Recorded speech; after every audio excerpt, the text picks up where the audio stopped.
Assalamualaikum warahmatullahi wabarakatuh. Alhamdulillahi rabbil alamin. Wassalatu wassalamu ala asyrafil anbiya'i wal mursalin Sayyidina wa maulana Muhammadin wa ala alihi wa ahli baitihi wa ashabi ajma'in. Qalu subhanaka la ilma lana illa ma 'allamtana innaka antal alimul hakim. Amma ba'd. Hadratil muhtaramin, para alim, para ulama, segenap bapak ibu dan guru yang hadir saat ini, yang dirahmati, disayangi, dan semua siswa-siswi SMA Maryam kelas 10, 11, 12 yang insya Allah yang hadir saat ini adalah ahli surganya Allah Subhanahu wa Ta'ala. Amin ya rabbal alamin.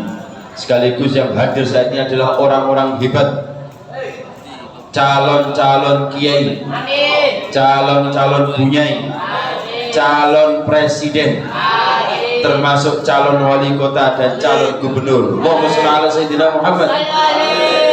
Insyaallah pokoknya sekolah sing tenan. Insyaallah apapun cita-cita kita akan dimudahkan oleh Allah Subhanahu wa taala, asalkan hubungan kita dengan Allah Subhanahu wa taala, hubungan kita dengan manusia baik, jadi apapun itu sangat mudah bagi Allah Subhanahu wa taala. Amin ya rabbal alamin. Baik, mari kita awali dengan baca doa thalabul ilmi. Moga-moga diberikan oleh Allah Subhanahu wa taala ilmu yang bermanfaat, ilmu yang barakah, ilmu yang mengantarkan kita semuanya selamat dunia sampai akhirat. Amin ya rabbal alamin. Bismillahirrahmanirrahim. Allahumma anfa'na bima 'allamtana wa 'allimna ma yanfa'una wa zidna ilman nafi'a. Al-Fatihah. A'udzu billahi minasyaitonir rajim. Bismillahirrahmanirrahim. Alhamdulillahi rabbil alamin arrahmanir rahim maliki yaumiddin. Iyyaka na'budu wa iyyaka nasta'in. Ihdinas siratal mustaqim. Siratal ladzina an'amta 'alaihim ghairil maghdubi 'alaihim waladdallin. Amin. Sebelum kita meneruskan materi di rukun Islam pada kitab Safinatun Najah, mari kita baca sholawat Jibril terlebih dahulu. Barokahnya sholawat Jibril, moga-moga ilmu kita manfaat, hidup kita berkah, selamat dunia sampai akhirat. Amin ya rabbal alamin. Sallallahu ala Muhammad, sallallahu alaihi wasallam, sallallahu ala Muhammad, sallallahu alaihi wasallam, sallallahu ala Muhammad, sallallahu alaihi wasallam, sallallahu ala Muhammad, sallallahu alaihi wasallam. Lagi sallallahu ala Muhammad, sallallahu alaihi wasallam, sallallahu ala Muhammad, sallallahu alaihi wasallam. Allahumma sholli ala sayyidina Muhammad. Judul kita kali ini adalah Salat menjawab semua permasalahan hidup. Salat menjawab semua permasalahan hidup. Ini terkait dengan rukun Islam. Kemarin kita bahas masalah syahadat, salat, ini sambungannya. Jadi orang itu kok punya masalah dalam hidup, pasti sholatnya perlu dipertanyakan. pasti sholatnya perlu dipertanyakan. Sebab apa? Sholat itu adalah menjadi as-sholatu imaduddin. Sholat itu jadi cagae agama. Kalau orang itu mendirikan sholat berarti mendirikan agama. Kalau orang itu pengen merobohkan agama maka tidak usah sholat. Tapi apakah Gusti Allah butuh sholat kita? Tidak. Gusti Allah gak butuh sholat kita. Kita yang butuh sholat. Seringkali sampaikan kemarin bahwa ketika contoh saja kita ke warung, di warung itu kita beli macam-macam, terus kemudian kok ngomong nedok suwun nggih, dane ya apa sing dodolan, mesti ngamuk. Nah, kita ini diberikan oleh Allah SWT nikmat yang terlalu banyak, bahkan kita tidak minta wis dikasih nikmat. Nikmat apa Pak? Nikmat angop. Orang sing angop ya. Itu nikmat. Coba kalau desa angop. Terus kemudian mohon maaf ya, orang itu tidak ada tanda-tanda angop, tidak ada tanda-tanda ngantuk, langsung tidur. Oh, berapa bahayanya. Orang kalau naik kendaraan tanpa ada angop, tanpa ada ngantuk, wah langsung turun tabrakan. Iya. Gusti Allah kayak nikmat yang berupa tanda-tanda itu ayo disyukuri. Termasuk orang itu mau sakit, tanda-tandanya meriang, ya kan? Orang kalau hamil, tanda-tandanya mules. Ya. Orang kalau kemudian mau beol, mau BAB, tanda-tandanya wetenge loro. Coba langsung tanpa tanda-tanda, langsung mengeluarkan hajat. Lo kini gone lo. Lah, seperti itu coba dipikir. Sudah diberikan oleh Allah SWT kesempatan yang hebat untuk hidup, nikmat yang luar biasa. Ayo disyukuri. Salah satunya adalah dengan sholat. Maka dalam surat Al-Dhariyat ayat 56 Gusti Allah dawuh, wa ma khalaqatul jinna wal insa illa liya'budun. Sing liyane ngowo pak soalnya gurung apa tahun lagi. Wa ma khalaqatul jinna wal insa illa liya'budun. Tiba sing Allah ya padha wae pancen. Alhamdulillah. Dan tidak aku ciptakan jin dan manusia melainkan supaya mereka mengabdi kepadaku. Gusti Allah nyiptakno kita, nyiptakno jin sing ndak ketok itu dalam rangka untuk ibadah. Maka seringkali saya tanyakan, apa fungsinya mata? Untuk melihat. Apa fungsinya telinga? Mendengar. Apa fungsinya tangan? Meraba, menyentuh. Apa fungsinya kaki? Untuk melangkah. Apakah betul Pak? Betul. Secara ilmu biologi kesehatan tidak salah. Tapi kalau untuk menurut kacamata Gusti Allah lewat Al-Quran kurang tepat. Sudah benar tapi kurang tepat. Terus bener piye? Maka semua aspek dalam hidup kita, semua yang ada di anggota tubuh kita itu harus berdimensi ibadah. Maka fungsinya mata untuk apa? Untuk ibadah, melihat yang baik, melihat yang diridhoi oleh Gusti Allah. Fungsinya telinga adalah mendengarkan yang diridhoi Gusti Allah, yang bernilai ibadah. Tangan juga demikian, gak gradul sakarepe dhewe. tangan, kaki ya demikian. Nah, semua aspek dalam hidup kita harus bernilai ibadah. Allahumma shalli ala sayyidina Muhammad. Sekarang bagaimana? Bahwa sholat menjawab semua permasalahan hidup, kuncinya ada pada bagaimana cara menikmati sholat. Bagaimana Pak cara menikmati sholat? Satu, memahami sholat sebagai kebutuhan yang utama. Memahami sholat sebagai kebutuhan yang utama.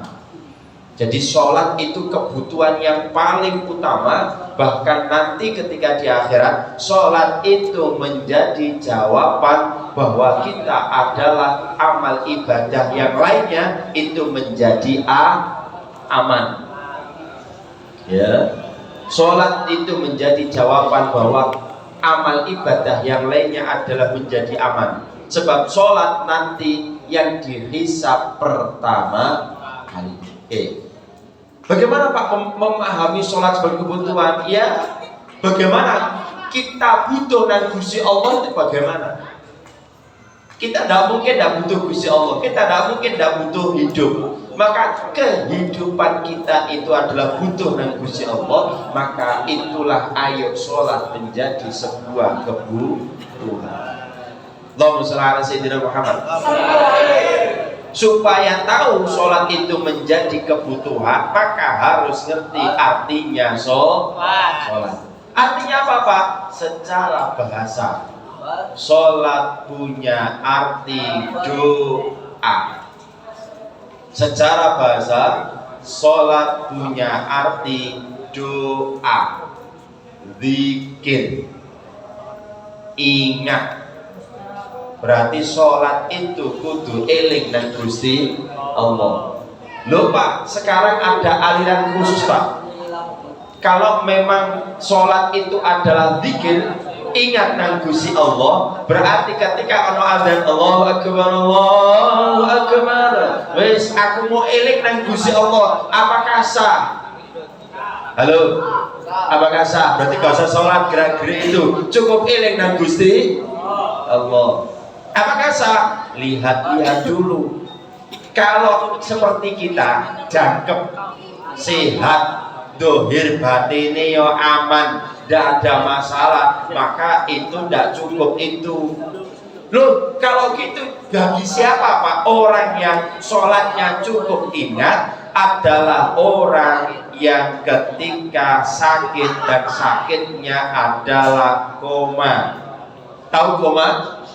Mari koma langsung titik alias mate.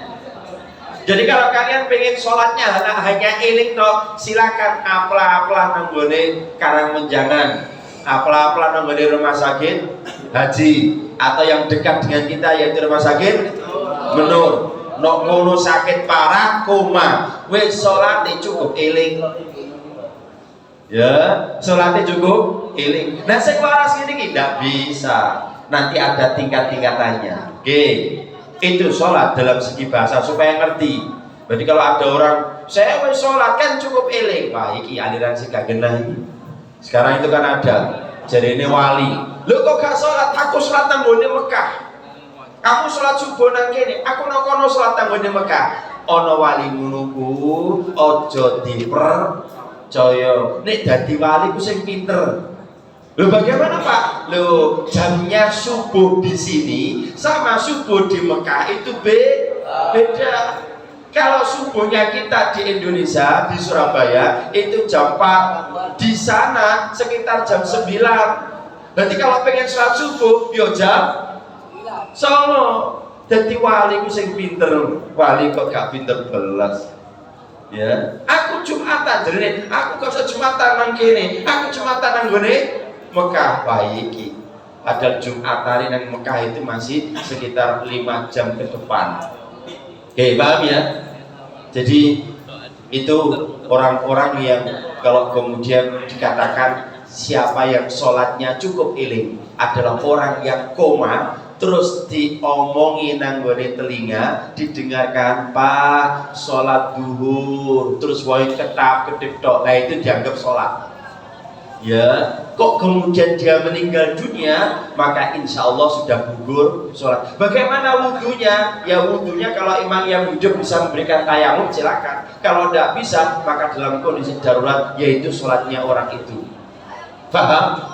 Maka kalau kemudian ada Jumatan, halo, ini perhatian, ada Jumatan, jika ada orang sekarat, terus tidak ada orang yang menemani, maka kalian laki-laki lebih dipentingkan untuk menjaga orang yang sekarat, orang yang nazak, orang yang megap. Makanya kalau megap itu kan help itu kan dari bahasa Inggris. Nanti jadi kalau Pak Aris help itu kan bener orang kolom kan help gitu kan, itu aslinya dari kata bahasa Inggris help atau mungkin bahasa Inggris sendiri bahasa Jawa yang mana ya. Jadi kalau ada orang sekarat itu kalian wajib untuk mendampingi. Kenapa Pak? Kalau yang perempuan tidak ada sholat Jumat kan? Kalau laki-laki ketika ada orang sekarat dan tidak ada yang menunggu, hanya kalian kalau yang sendiri, maka kalian wajib untuk menunggu orang sholat. Kenapa? Di saat itu orang yang sekarat itu lagi berjuang melawan setan. Ya, berjuang melawan setan. Duh, Pak kan tidak kelihatan. Iya, makanya tidak kelihatan itu yang bahaya. Ini bahaya tenanan. Ya tidak kelihatan itu bahaya. Pernah kok ada seorang kiai, yang kiai itu sekarat tapi kemudian selesai sekaratnya beliau hidup lagi. Beliau selesai dari sekaratnya kemudian cerita, ketika nazak itu kiai di di telinganya diomongi karo santri nih, dituntut sama santrinya, Yai monggo tirukan saya Allah. Makanya kalau sudah nazak ojo dodo, ojo diwacana la ilaha illallah Muhammadur Rasulullah kedawan. Ya, cukup Allah telinga kanan atau kiri. Gantian kalau sudah ada tanda-tanda dari orang tua, dari dokter bahwa dia adalah dalam kondisi koma, kudu gantian untuk menyampaikan Allah. Oke. Ketika disampaikan oleh santrinya Allah itu, malah kiai ngomong ini la aku mau, bayangkan disebutnya Allah mau, disebutnya Allah mau.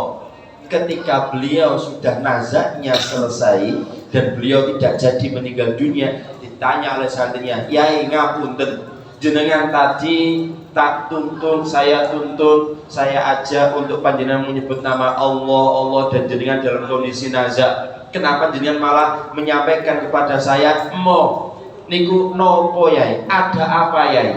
Akan disampaikan, wahai santri saya, awakmu menyampaikan kata Allah itu di telinga saya, itu saya tidak dengar.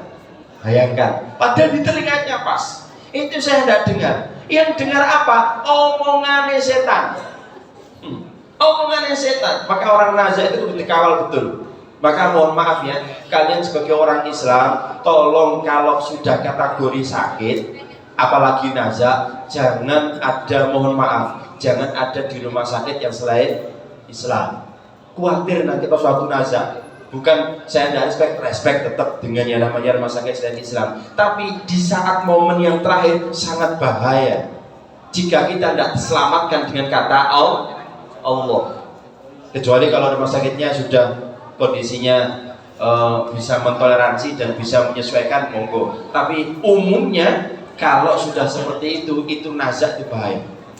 Oke, loh, yang kamu ucapkan kalimat Allah tidak dengar. Yang dengar adalah ucapannya setan. Apa ya ucapannya setan? Wahai Yai, katakanlah mungkin Yai siapa ya? Yai Aris Susanto. Masya Allah. Panjenengan sudah cukup ibadai, jenengan sholati hebat, jenengan itu sudah luar biasa. Maka kamu lihat, saya ini ada Allah, akui bahwa saya ada Allah. Tidak perlu kamu sekarang sholat, tidak perlu menyebut kata-kata Allah, kamu sudah saya jamin masuk surga. Bayangkan, dan setan itu berwujud sebagai kiainya atau mungkin orang tuanya. Di saat itulah yang bahaya. Maka kiai ngomong mau, la akulu, tidak mau saya tidak mau ngomong. Itu kalau bahasa apa namanya diterjemahkannya mau. Bayangkan, maka hati-hati ketika ada keluarga yang sakaratul maut, kawal itu gantian sebagai anak atau mungkin keluarga gantian. Ya Allah, ya udah serem-serem, ya kira-kira santai aja. Kira-kira orangnya sudah bisa menyebutkan Allah, sudah berhenti Allah. Nanti kemudian kalau sudah ngorok lagi di telinganya Allah. Terus ketika waktu sholat miring oh Pak, Bu, Mbak, duhur. Terus orangnya sholat kedap-kedip. Itulah sholatnya orang itu. Tidak perlu pakai angkat tangan pun gak iso lapo-lapo. Ya, orang yang seperti ini gayanya sholat seperti itu. Dan itu tidak perlu dikodok lagi. Menurut versi Imam Hanafi. Kalau Imam Syafi'i, jika memang orang itu adalah sadar dan kembali normal, maka sholatnya bagusnya dikodoi sesuai dengan kemampuan. Paham? Understand?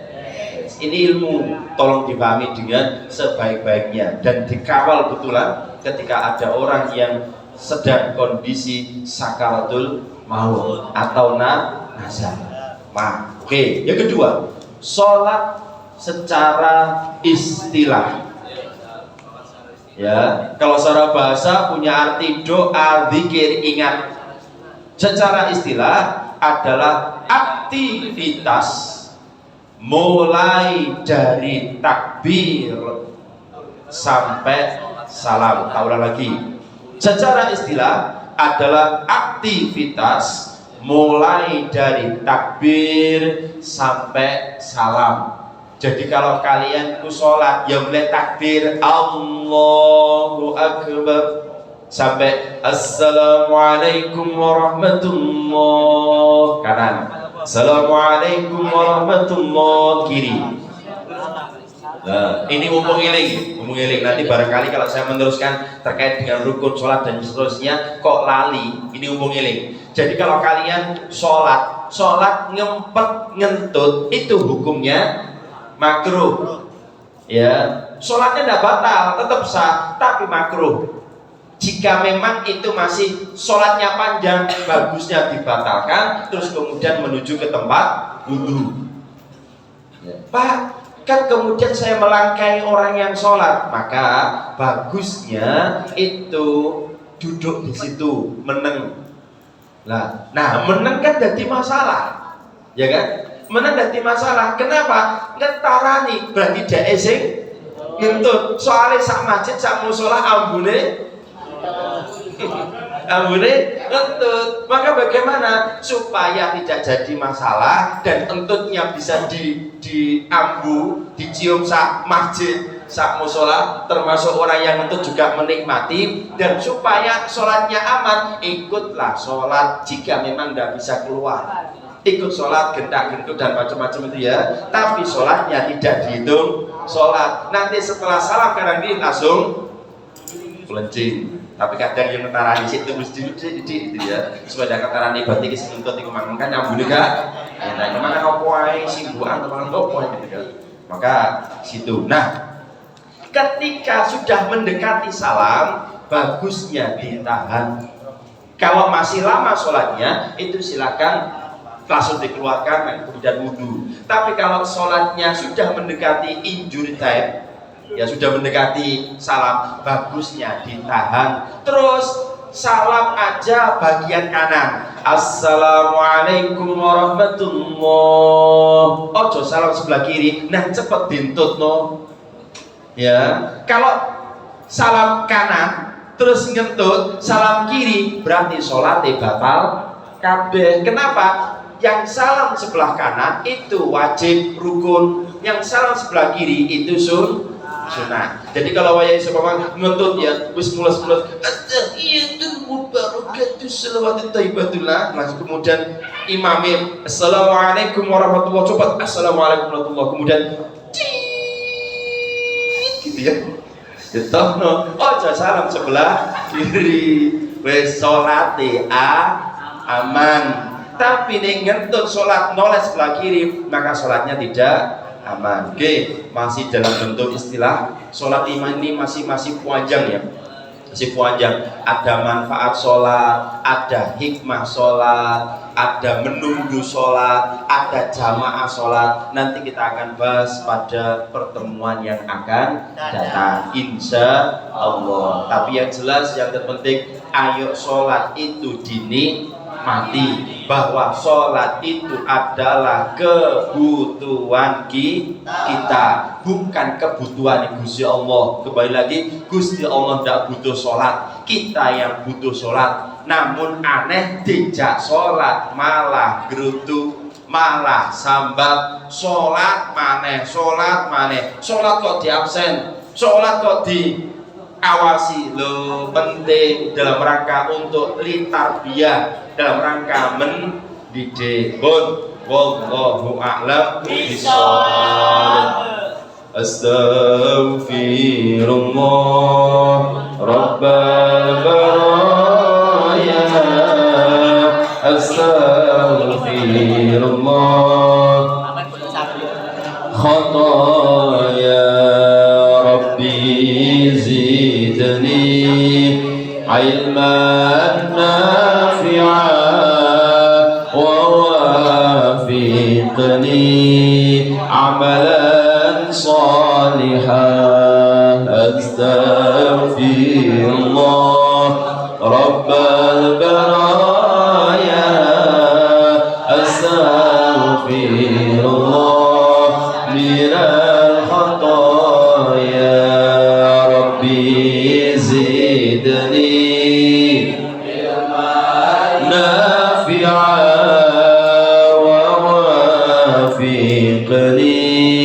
amalan salihan. Astaghfirullah Rabbal baraya, astaghfirullah minal khataya Rabbi zidni ilman nafi'an wa wafiqni amalan salihan. Al-Fatiha. أعوذ بالله من الشيطان الرجيم. بسم الله الرحمن الرحيم. الحمد لله رب العالمين الرحمن الرحيم مالك يوم الدين إياك نعبد وإياك نستعين اهدنا الصراط المستقيم صراط الذين أنعمت عليهم غير المغضوب عليهم ولا الضالين آمين. بسم الله الرحمن الرحيم والعصر إن الإنسان لفي خسر إلا